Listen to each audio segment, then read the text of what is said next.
अस्सलाम वालेकुम dear students. Numerical problem 2.12 है। इसमें हमारे पास फोर्स गिवन है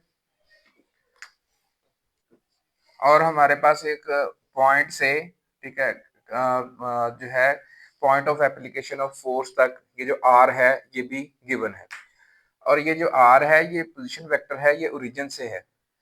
अच्छा, अब आपके पास जो है आर और एफ दोनों चीजें गिवन है। उसने टार्क फाइंड करने को कहा है। आपको पता है कि टार्क एक वेक्टर क्वांटिटी है जो आर और एफ का क्रॉस प्रोडक्ट है, तो आर क्रॉस एफ के इक्वल होता है।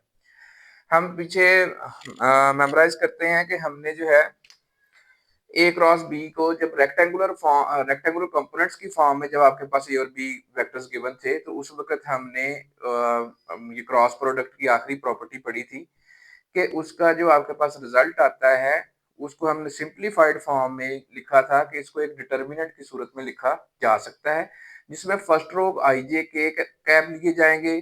सेकंड रो जो है ये आपके पास फर्स्ट वेक्टर जो यहाँ पे होगा उसके कंपोनेंट्स लिखे जाएंगे ए एक्स ए वाई ए जेड।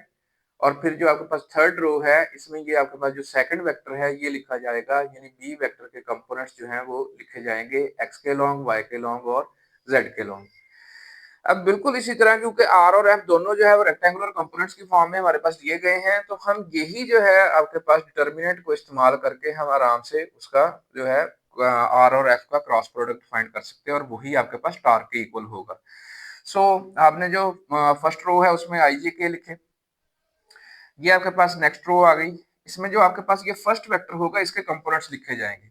सो इसका ये आपके पास आर वेक्टर है, इसका एक्स के लॉन्ग कंपोनेंट 7 है, वाई के लॉन्ग 3 है और जेड के लॉन्ग 1 है। सो 7 3 1 हमने लिख दी।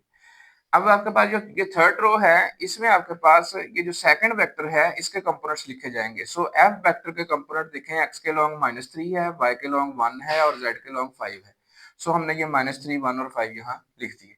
अब हमने सिंपली इस डिटर्मिनेंट को खोलना है। आपको पता है कि जब इस डिटर्मिनेंट को खोला जाता है सो ये जो आपके पास जो जब हम इसको इस रो के जरिए खोल रहे हैं तो इसके साथ प्लस आता है, इसके साथ माइनस आता है और इसके साथ प्लस आता है।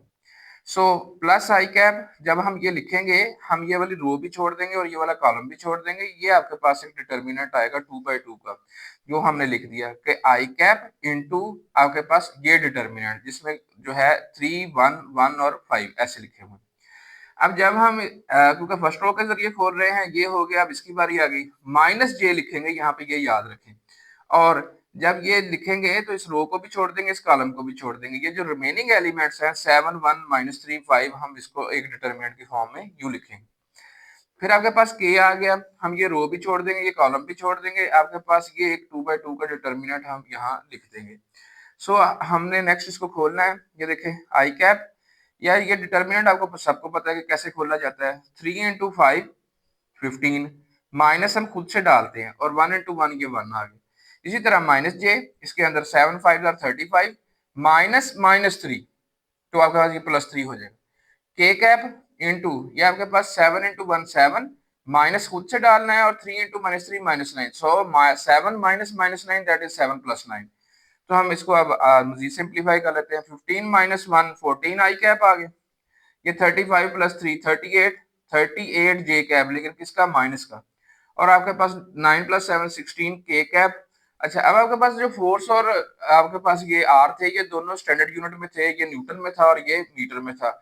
सो आंसर का यूनिट जो है वो न्यूटन मीटर होगा, जो कि स्टैंडर्ड यूनिट है टार्क का। सो टार्क को हमने उसी तरह रेक्टेंगुलर कंपोनेंट्स की फॉर्म में एक्सप्रेस कर दिया जिस तरह हमारे पास फोर्स और आर वेक्टर थे। Hopefully answer the question.